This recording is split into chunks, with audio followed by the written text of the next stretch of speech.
Graça e paz, meus irmãos, da parte de Deus nosso Pai, da do Senhor Jesus Cristo. Nós estamos mais uma vez aqui no YouTube para, junto com os irmãos, gravar esse vídeo e apresentar a segunda parte do estudo da Escola Bíblica Dominical. Nós tivemos alguns problemas para gravar essa segunda parte essa semana, mas pela graça de Deus nós conseguimos chegar aqui e gravar então a segunda parte do estudo da vida de Paulo. Nós estamos estudando a vida de Paulo, nós lemos o capítulo 9 do livro de Atos. Na primeira parte você acompanhou conosco a primeira parte da lição, e nós paramos no ponto 3, que fala sobre a transformação da vida do apóstolo Paulo, né? Estamos falando sobre esse primeiro ponto na verdade nós estamos falando sobre a primeira lição, que fala sobre a conversão e a transformação da vida do apóstolo Paulo, e o tópico 3, então, que é o tópico que nós paramos, fala então da transformação da vida do apóstolo Paulo. Em 1 Coríntios, capítulo 15, versículo 9, Paulo diz assim: nem sou digno de ser chamado apóstolo, porque persegui a igreja de Deus. Então Paulo sabia que ele não era apóstolo pela sua dignidade, ele não era apóstolo pelo seu conhecimento, ele não era apóstolo pelos seus méritos, mas ele era apóstolo porque Deus o chamara, porque Deus o escolhera, porque Deus selecionou aquele homem para pregar as boas novas de salvação. E há duas tônicas aqui. A primeira é que o apóstolo Paulo, como já dissemos antes, ele passou de perseguidor da igreja, né, a ser perseguido. E Jesus o chamou para compor, né, o corpo apostolar. Ou seja, Jesus o chamou para que ele fosse o seu apóstolo. Então Paulo é também conhecido como apóstolo dos gentios, né? A mudança aconteceu, nós vimos em Atos 9, no caminho de Damasco, né? E há 3 vezes Paulo dá o seu testemunho. Aparece no livro de Atos a conversão e o testemunho de Paulo. Primeiro em Atos 9, de 1 a 19, narrada por Lucas. O segundo é Atos 22, 1 a 16, contada por ele mesmo no discurso ao povo de Jerusalém após a sua prisão. E a terceira é Atos 26, a partir do versículo 10 a 18, em Cesareia, contada por ele diante de Agripa e de Festo. Então, por que Paulo conta 3 vezes a sua conversão? Lucas narra 3 vezes Paulo contando a sua conversão no livro de Atos. É muito simples, porque a nossa conversão, ela marca para sempre a nossa vida. Eu poderia contar o dia em que eu me converti. Eu poderia contar como eu me converti, como era a minha vida antes, hoje, como está a minha vida agora, porque a minha conversão marcou a minha vida.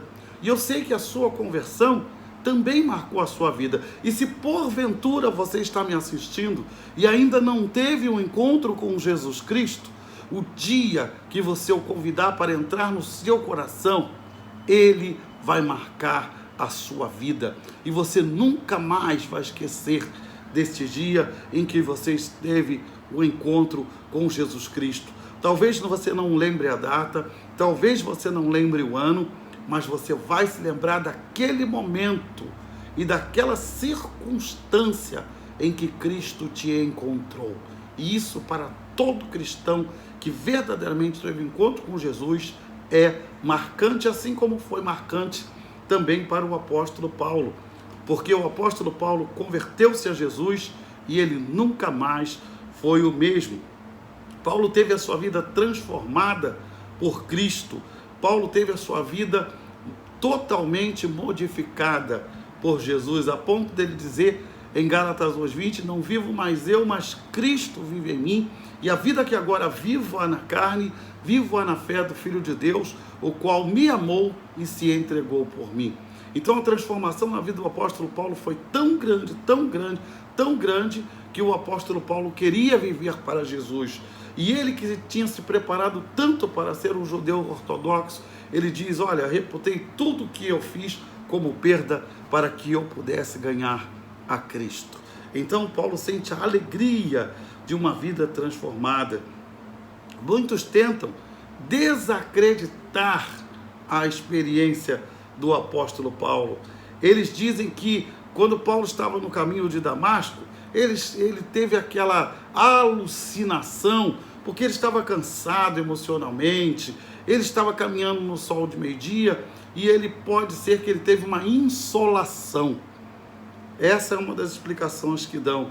Outros dizem que talvez Paulo tenha tido um surto psicótico por causa da tensão que ele estava vivendo naquela perseguição à igreja, e nesse surto psicótico, Paulo então, ele deixa de ser o perseguidor da igreja e fica doido e vai ser cristão, né? A terceira coisa é que eles dizem que a conversão de Paulo, que a visão de Paulo de Jesus foi uma alucinação. Talvez Paulo tivesse cansado, como nós já falamos, talvez Paulo tivesse um surto psicótico, talvez Paulo tivesse, também ali tido uma insolação, e essa insolação provocou essa alucinação, e Paulo acha que viu a Jesus, mas não foi nada disso, São as explicações daquele tipo de pessoas que querem ficar explicando os milagres. E eu aprendi muito cedo no seminário que milagres não se explicam, milagres são para ser vividos. Então muita gente quer explicar milagre. Milagre não se explica, milagre se vive. E Paulo podia desfrutar do maior milagre que um ser humano pode ter na sua vida, que é o milagre da conversão, da entrega total a Jesus Cristo. Esse é o maior milagre que pode acontecer na vida de um ser humano, porque esse é um milagre sobrenatural, não é uma ilusão, porque Paulo, ali naquela experiência, ele viu aquela luz forte, ele viu a Jesus e ele disse: quem és, Senhor? Ele realmente viu a Jesus. Aquilo não foi ilusão, sol do meio-dia, surto psicótico, porque Jesus disse para ele: eu sou Jesus, a quem você persegue. E então Paulo ali disse: Senhor, o que queres que eu te faça? E aí Jesus começa a trabalhar na vida de Paulo. Paulo cita isso em Atos 22, versículo 6. Homens ouviram a voz de Cristo, mesmo que muitas vezes não atenderam. Nós podemos ver isso claramente em Atos 22, 9. O poderoso e arrogante Saulo de Tarso, o perseguidor, caiu por terra. Que lindo, meus irmãos. Uma voz o alcança, dizendo: Saulo, Saulo, por que me persegues? Atos 9, 5.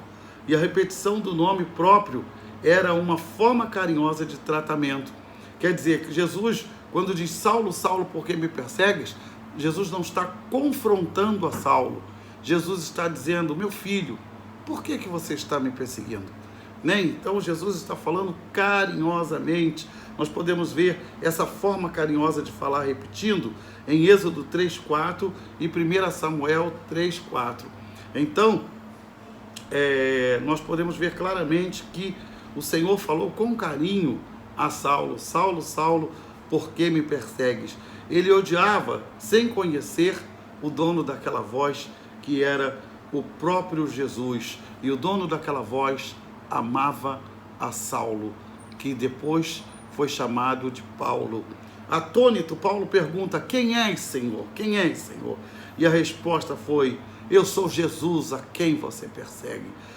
Paulo teve um impacto. Eu imagino que como uma bomba explodiu no peito do apóstolo Paulo, pensando: eu estou perseguindo esse Jesus, eu estou prendendo os cristãos, e agora o próprio Jesus ressuscitado aparece a mim. Aqui eu vi Jesus ressuscitado e ele me chamou, dizendo: Saulo, Saulo, por que me persegues? Paulo teve uma experiência extraordinária. E eu costumo dizer, meus irmãos, que Paulo era um homem tão terrível, que somente o próprio Jesus, para confrontá-lo ali na estrada de Damasco. Porque Paulo não ouviria Pedro, Paulo não ouviria os apóstolos, Então Jesus disse, eu mesmo vou falar com ele, né? E aí Jesus foi tratar com Paulo, e ali Paulo cai por terra e diz, quem és, Senhor?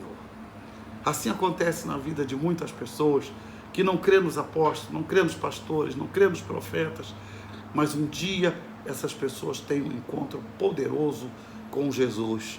E Jesus disse, por que me persegues? Jesus fala ao nosso coração, pela ação do Espírito Santo. Jesus nos confronta, Jesus fala de uma maneira muito pessoal. É só você abrir a porta do seu coração, que Ele quer falar com você também. Então, a resposta de Paulo foi muito clara. Quem és, Senhor? E Jesus disse, eu sou Jesus a quem você persegue. Então Paulo teve um choque, né, de um perseguidor que agora se encontra com aquele a quem ele perseguia.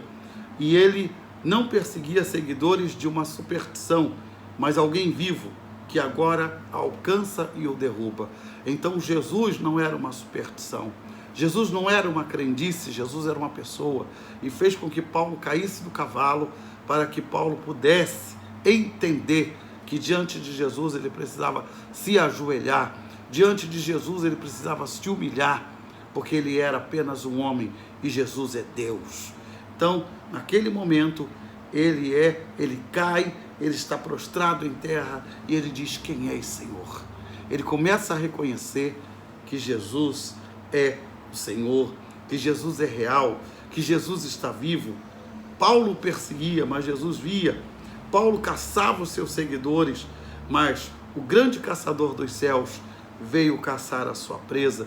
Ele veio ao encontro do apóstolo Paulo, do apóstolo dos gentios, para que transformasse a sua vida, não com ódio, com que o Paulo perseguia os cristãos, mas com o amor e a graça de Deus, graça tão poderosa que alcançou a vida do apóstolo Paulo, que mais tarde ninguém mais escreveria de forma tão profunda sobre a graça de Deus como o próprio apóstolo Paulo.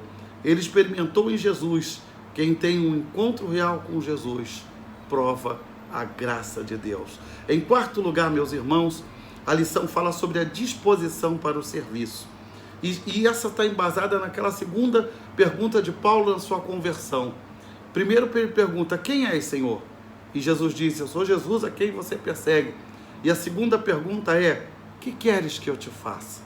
Ah, meus amados irmãos, eu penso que depois do momento em que você conheceu a Jesus como Salvador, a segunda pergunta que todo cristão deve fazer a Cristo é, que queres que eu te faça? Essa é a segunda pergunta que todas as pessoas que tiveram encontro com Jesus e que se converteram precisam fazer a Jesus. Que queres que eu te faça? Porque, meus irmãos, muita gente está pensando que o reino de Deus é você vir à igreja, sentar, assistir o culto, e agora nem tem culto mais na igreja, né? Você está cultuando a Deus em casa, em espírito e em verdade, ou com a sua família, mas é quando você verdadeiramente vai diante de Jesus e se quebranta diante de Jesus.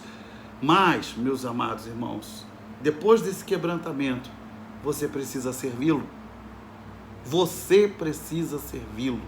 Você precisa perguntar ao Senhor Jesus, o que queres que eu te faça? Porque cristianismo não é uma religião ou não é um segmento religioso que busca a contemplação, mas o cristianismo é algo que busca o serviço. Tanto que a palavra proskunel no grego quer dizer adorar em forma de serviço. Ou seja, quando você serve a Jesus, você está adorando-o. Quando você serve ao próximo, você está adorando a Jesus. E ele diz, quem faz a um dos meus pequeninos, esse fez a mim. Então, quando nós celebramos Jesus, adoramos Jesus, mas precisamos servir a Jesus e servir ao próximo também. Então a conversão de Paulo não foi algo superficial. A conversão de Paulo foi algo radical, profundo, como deve ser a conversão de todas as pessoas, né? Quando uma pessoa tem um encontro com Jesus, ela tem a sua vida transformada completamente por Jesus e ela sente que algumas coisas da sua vida perdem o seu valor para que ela possa ganhar a Cristo. Paulo não se aculturou ou aderiu ao grupo de cristão, mas Paulo foi transformado pela presença de Jesus na sua vida. Em Atos 22:10 ele diz assim: então perguntei, Senhor, o que farei? E o Senhor me disse, levanta-te, vai a Damasco, onde te dirá tudo o que te é ordenado fazer. Atos 22:10. Então Jesus disse que já estava pré-determinado aquilo que Paulo deveria fazer. Já está pré-determinado aquilo que você deve fazer. Jesus sabe aonde você deve servi-lo e que você deve adorá-lo em espírito e em verdade. Quem é autêntico cristão convertido, ele sabe que o Salvador vai chamá-lo ao seu serviço. Como Paulo mais tarde diria, pois o amor de Cristo nos constrange, segundo aos Coríntios 5:14. O amor de Cristo me constrange a trabalhar. O amor de Cristo me constrange a servi-lo. O amor de Cristo me constrange a fazer alguma coisa em prol desse Cristo a quem eu digo que sou servo. Eu digo que sou servo de Cristo, eu digo que sou escravo de Cristo, mas muitas vezes não quero servi-lo, eu quero ser servido. E Jesus disse que cristianismo não é para ser servido, é para servir. Ele mesmo disse em Marcos 10:45, eu vim não para ser servido, mas para servir e dar a minha vida em resgate de muitos. Quem conhece o amor de Cristo, sente o desejo de servir a Cristo. Muitos convertidos hoje querem entretenimento, querem o culto agradável, querem o som gostoso, querem um bom pregador, eles querem entretenimento, mas na verdade eles não querem uma igreja que cuide deles, eles não querem uma igreja que leve eles ao serviço de Cristo, né? Como diz o poeta sacro, no serviço do meu rei eu sou feliz. Mas nunca se perguntou, muita gente nunca se perguntou o que eu posso fazer. Nunca fez a segunda pergunta de Paulo, Senhor, o que queres que eu faça? E há um hino no cantor cristão que conta essa realidade, é o hino 92 do cantor cristão, chamado Substituição. Eu acho lindo que a primeira estrofe diz assim, morri na cruz por ti, morri para te livrar. Meu sangue se invertir, Jesus está falando, e posso te salvar. Agora olha o que diz o coro, morri na cruz por ti.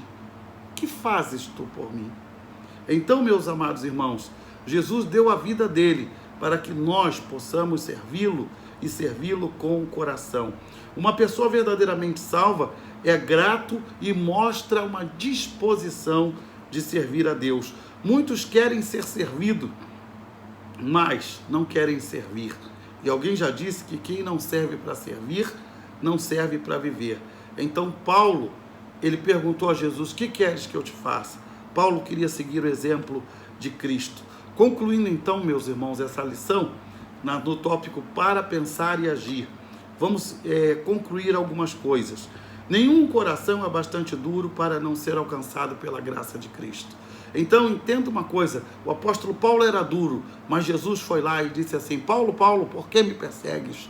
E se o seu coração é duro, pode ser que você vá encontrar com Jesus nas estradas da vida. E ele vai perguntar a você, por que você está me perseguindo? Né? Então, e você vai perguntar ao Senhor, quem é Senhor? Ele vai dizer, sou Jesus a quem você persegue. E aí você vai perguntar, Senhor, o que queres que eu te faça? Evangelho é serviço, meus amados irmãos. Não deixemos de orar por pessoas sem Cristo, pensando que elas são muito duras e que nunca se converterão. Quem conhecia Paulo sabia, dizia, esse homem nunca vai aderir ao cristianismo. Mas Paulo se rendeu aos pés de Cristo. Então, não existe ser humano que não possa se render aos pés de Cristo. Não há limites para o poder infinito de Jesus. O propósito real de Deus para nós só pode ser descoberto em Cristo Jesus. Você só vai saber o que Deus quer se você estiver verdadeiramente vivendo e entregando a sua vida a Cristo. A conversão, ela redireciona a nossa vida, né? Porque a conversão é mudança de vida, ela pressupõe um arrependimento, que é você sair do caminho do inferno e dar a meia volta para o caminho do céu. Quem é convertido sempre há de desejar a servir a Cristo. A vida cristã é dedicada a Cristo, não à busca de vida fácil ou prazerosa, né? Porque tem gente que quer vir a Cristo para receber benefícios, prosperidade, saúde, né? E só quer receber. Mas ele não vem a Cristo para amar a Cristo, para se dedicar a Cristo, para se entregar a Cristo. Então esse não deve ser o nosso propósito. Precisamos entender que Jesus nos chamou para servir. E eu termino então com o Salmo 100, versículo 2, versículo que eu gosto muito, diz assim: servi ao Senhor com alegria e apresentai-vos a Ele com canto. Meus amados irmãos, que Deus possa abençoá-lo em mais esse vídeo. Vamos orar? Obrigado, Senhor, por mais um vídeo que foi gravado. É a segunda parte do estudo da Escola Bíblica Dominical, falando sobre a conversão de Paulo. E, ó Deus, que esse trecho do estudo possa enriquecer a vida dos nossos irmãos que estão em Cristo Jesus e que eles possam aprender, Senhor, que primeiro, Jesus nos chama à conversão e segundo, Jesus nos chama ao serviço. Pai, que isso possa ficar muito claro nas nossas vidas, como foi assim na vida de Paulo. Senhor, pedimos que repreenda a Covid-19, todas as enfermidades, pedimos que o Senhor abençoe as famílias, pedimos que o Senhor abençoe, Senhor, todas as pessoas que estão passando por momentos difíceis, principalmente que estão enlutadas diante de tantos acontecimentos ruins que têm acontecido, mas pedimos, ó Deus, a Ti que o bálsamo dos céus possa ser derramado sobre todos aqueles que estão enlutados, ó Deus, sobre todos aqueles que estão enfermos, sobre todos aqueles, ó Pai, que passam por um momento difícil, porque, ó Deus, o Senhor é o Deus de toda consolação. Pai, nos abençoa e, ó Deus, abençoa o Teu povo no desejo e no anseio de continuar querendo buscar e conhecer mais a Tua palavra, como diz o livro de Oséias, conheçamos e prossigamos em conhecer ao Senhor, que possamos, ó Pai, prosseguir em Te conhecer, em aprofundar o nosso conhecimento de Ti. Abençoa cada irmão que está nos acompanhando nesse vídeo. Nós pedimos a Tua bênção por todos eles, por cada irmão, por cada irmã, por cada pessoa, Senhor, mesmo que não seja crente, mas que tenha uma fé verdadeira no Senhor Deus, que ele possa ser abençoado, que ela possa ser abençoada e que através desse vídeo ela possa conhecer e servir a Jesus Cristo. Em nome de quem oramos e em quem confiamos. Amém. Meus amados irmãos, nós estamos chegando ao fim de mais um vídeo. Quero pedir a você, inscreva-se no meu canal. E você talvez tenha dito, já me inscrevi, graças a Deus, Deus te abençoe. Dê o seu likezinho lá e que Deus possa abençoá-lo cada dia mais e mais. Você pode nos seguir também no Facebook, no Instagram, né? Estaremos lá para abençoar a sua vida com orações, com pregações. Que Deus abençoe a sua vida e que você tenha um dia de bênção e de paz.